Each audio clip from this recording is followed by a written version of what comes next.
Chơi ở hơi buồn mơ đó là. Oh. Oh my god. Căn nhà của tôi. Đây. Ngôi nhà tương lai của mình là ở đây.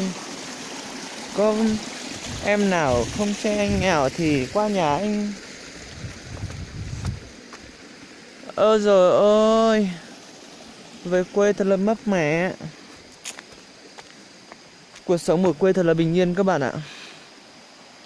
Không phải lo nghĩ. Vô tư, thoải mái. Ôi rồi. Đó là chị đó là lia sơ chấm ơi.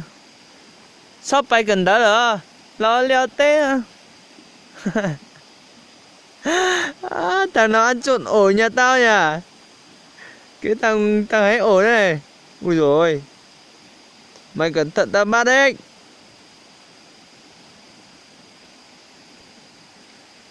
Bà ơi.